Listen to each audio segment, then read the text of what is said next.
pleasure to see you here this afternoon. I'm pleased to announce that on October 28th, the first day of this first ever international conference on women, peace, and security, in a meeting chaired by the Philippines, ministers and representatives from over 70 UN member states adopted by consensus the Masai Declaration on women, peace, and security. This declaration represents a powerful and unified commitment to advancing the women, peace, and security agenda in our time, reaffirming the principles of the UNSC Resolution 1325 and its related international frameworks. The Pasay Declaration serves as a guiding framework rooted in international instruments such as the Beijing Declaration, the CEDAW, or the Committee on the Discrimination Against Women, and the 2030 Agenda and its Sustainable Development Goals. It underscores that gender equality and women's empowerment are not only fundamental rights or human rights, but are essential to achieving sustainable peace and development. The declaration highlights several crucial dimensions, including the increasingly urgent nexus between climate, peace, and security. It calls upon member states to address these intersecting challenges by integrating gender-responsive approaches to climate action, ensuring sustainable funding, and promoting women's leadership in climate resilience and disaster risk reduction. Fellow public servants, distinguished guests, ladies and gentlemen, isang maganda at mapayapang araw po sa ating lahat. Thank you for joining our first conference as we close this international conference on women, peace, and security today. The past 3 days have been very productive, from high-level meetings to roundtable discussions and to thematic discussions. All of these gatherings gave us an opportunity to share our insights, recommendations, and best practices on how we best advance the women, peace, and security agenda. Among our major highlights of this conference is the signing of the Memorandum of Understanding on the Center of Excellence on Women, Peace, and Security between PAPRO and the U.S. State Department, Office of Women Global Issues. The MOU will pave the way for the establishment of a Center of Excellence on Women, Peace, and Security in the Philippines. And it is noteworthy that our country is just the 4th nation in the world that will have this kind of center with the support of the U.S. Department and Georgetown University.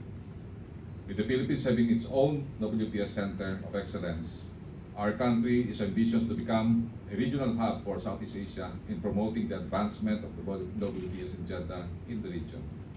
We envision to carry out, through the local and national policy engagement, standardizing approaches for national action plan development and bridging gaps in the implementation of WPS initiative. Valdeavilla, peace and security.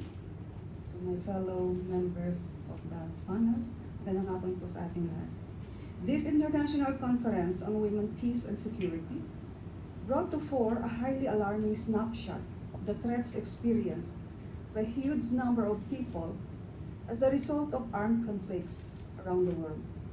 Situations in Afghanistan, Democratic Republic of Congo, Ukraine, Myanmar, Sudan, Somalia, and Gaza are only a few of the countries mentioned by esteemed delegates as a matter of concern requiring international attention.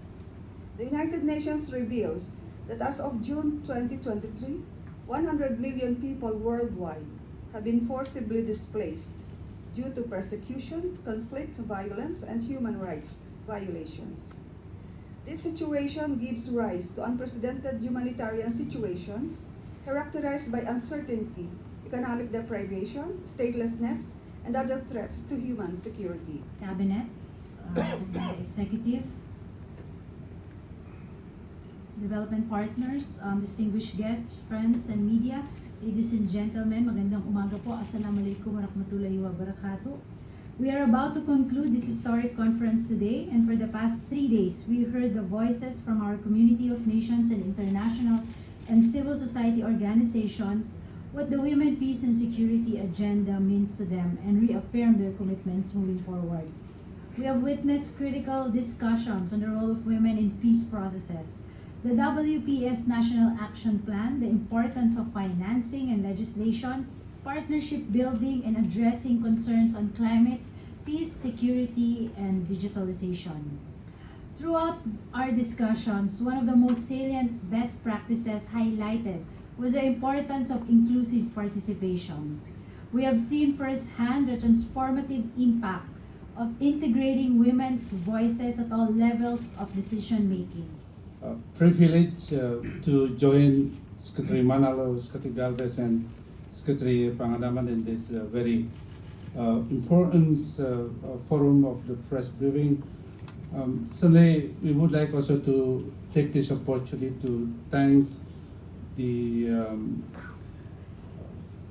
Department of Foreign Affairs, the OPAPRO, and also the Philippine Center for Islam and Democracy for joining us in these collaborations, and we are so proud in supporting the International Conference on WPS, and would like also to take this opportunity to congratulate the conference for adopting the Masai Declaration.